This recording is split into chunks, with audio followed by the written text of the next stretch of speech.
The case of a sinusoidal modulating signal is one of the few cases where the spectrum of an angle modulation can be analyzed. In this case, the modulating signal is a sinusoidal function, a sine or a cosine, and the argument that we have in the modulated signal, the term phi of t, is given by the product between the modulation index and a sinusoidal with the same frequency of the modulating signal. This term is periodic, and the complex exponential of this term has a very well-known Fourier series expansion, where the coefficients of this expansion are the Bessel functions of first kind of order n and argument beta, Jn of beta. By replacing this Fourier series expansion in the expression for the modulated signal, it's straightforward to obtain an alternative expression where this signal can be written as an infinite addition of sinusoidals, of cosines.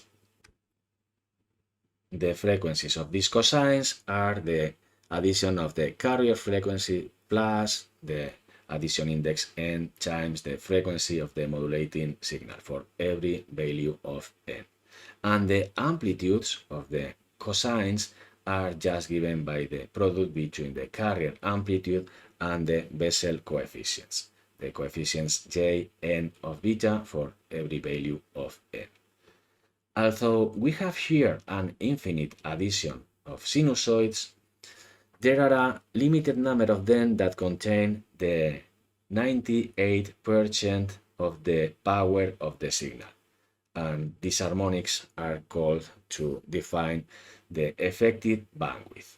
And the number of harmonics that contain the 98% of the power is given by the modulation index. Is 2 times the modulation index rounded to the floor, in the case this is not an integer, plus 3 harmonics. It is possible to represent the spectrum of a modulated signal, in this case, just by plotting the Fourier response for the harmonics defining this effective bandwidth. For this, 2 times the modulation index rounded to the floor plus 3 harmonics.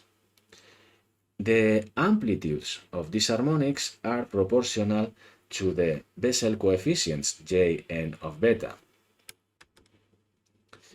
There are approximations for these coefficients. There are also expressions to compute them, but in some cases it is possible to find these coefficients in pictures like this one, where we have as a function of the argument beta the different coefficients for different orders, J0, J1, J2, and so on. It is possible also to find these coefficients in tables like this one, where for every value for n and different values of beta, it's possible to have the meaningful Bessel coefficients.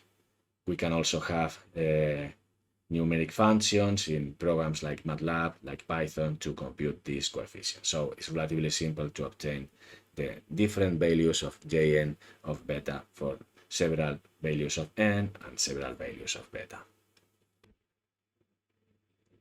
In any case, in the pictures like this one or in the tables, in most of the cases, only the values for positive orders, for positive values of n, are given. And this is because there is a very simple relationship between the coefficients, the Bessel coefficients, for negative orders and for positive orders.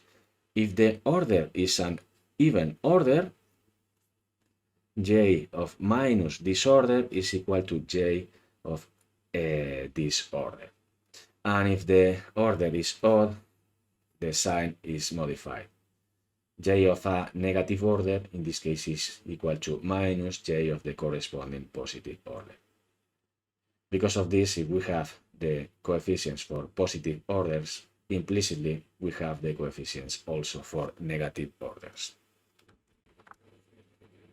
Finally, we will plot the spectrum for a particular case, in this case for beta equal to 5, with a generic carrier frequency and with a generic frequency for the modulating signal.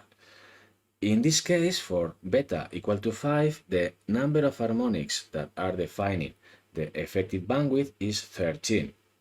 And the harmonics, in this case, are the harmonics going from n equal to -6 to n equal to 6. Therefore, it is necessary to compute the Bessel coefficients for orders from 0 to 6. We can obtain these coefficients from tables, from graphics, or from numerical programs.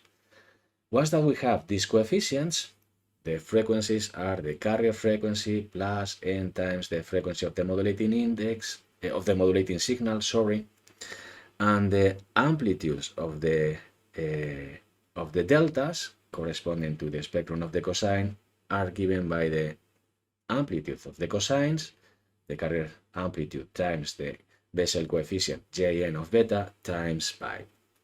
Therefore, we can start to plot the spectrum for n equal to 0. For n equal to 0, the delta is at the carrier frequency and the amplitude is given by J0 of 5. J0 is minus 0.18, the amplitude is this number times AC times pi. Then we will plot the harmonics for n plus 1 and n minus 1. The frequencies are respectively the carrier frequency plus 1 times omega n and the carrier frequency minus 1 times omega n. And the amplitudes are AC times pi times J1 and J minus 1 respectively. J1 is minus 0.33. 1 is an odd order. Therefore, J minus 1 is plus 0.33. And we have harmonics with the same amplitudes but with different signs. Now, for n plus 2 and n minus 2, the harmonics are in the frequencies carrier frequency plus 2 times omega n and carrier frequency minus 2 times omega n respectively. The amplitudes are given by J of order 2 and J of order minus 2. For order 2, we have 0.05. 2 is an even number, so this means that J of order minus 2 is equal to J of order plus 2. So we have two deltas with the same amplitude. For n equal to 3, the deltas are at omega c plus 3 times omega n or omega c minus 3 times omega n, respectively. The amplitudes are given by J of order 3 and minus 3. J of order 3 is 0.37. 3 is odd. This means that for the negative order minus 3, we have minus 0.37.